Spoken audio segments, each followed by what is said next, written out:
நாம இலங்கையை பற்றி தெரிஞ்சுக்க போகிறோம். இலங்கையை பற்றி சில பாயிண்ட்ஸை பார்ப்போம்.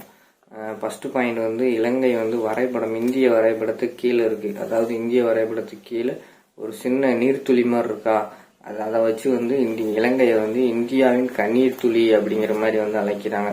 அதுக்கடுத்து இலங்கையில அவங்களோட தேசிய விளையாட்டு கைப்பந்து. தேசிய விளையாட்டு கைப்பந்தா இருந்தாலும் அந்த ஊர்ல ரொம்ப விரும்பி பார்க்கறது, அதாவது ஃபேமஸான விளையாட்டு அப்படின்னு பார்த்தோம்னா அது கிரிக்கெட்டு அப்படிங்கிற மாதிரி சொல்றாங்க. அதாவது இந்த உலகத்திலே மிக பழமையான மரம் அப்படின்னு ஒன்று இலங்கையில தான் இருக்கு. அனுராதபுரத்தில் இருக்கான். அது மனுஷரால மனிதரால் நடப்பட்ட மரம் தான். அது 2300 வருஷத்துக்கு முன்னாடியே நட்டிருக்காங்க அந்த மரத்தை. அதுக்கடுத்து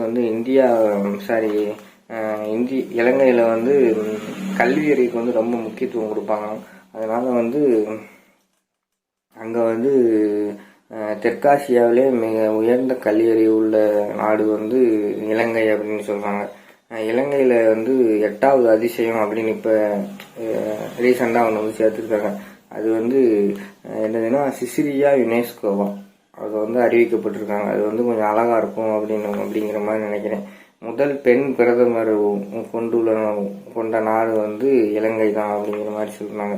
அதுக்கடுத்து இந்தியாவில் பல உலகத்துல பல இடத்துல பல பேருக்கு, அதாவது குழந்தைகள், முதியோர்கள், அப்படி நிறைய பேருக்கு அனாதை இல்லம் உருவாக்கியிருப்பாங்க. ஆனா ஃபர்ஸ்ட் யானைக்குன்னு அனாதை இல்லம் உருவாக்குனது இலங்கை அப்படின்னு தான் சொல்றாங்க.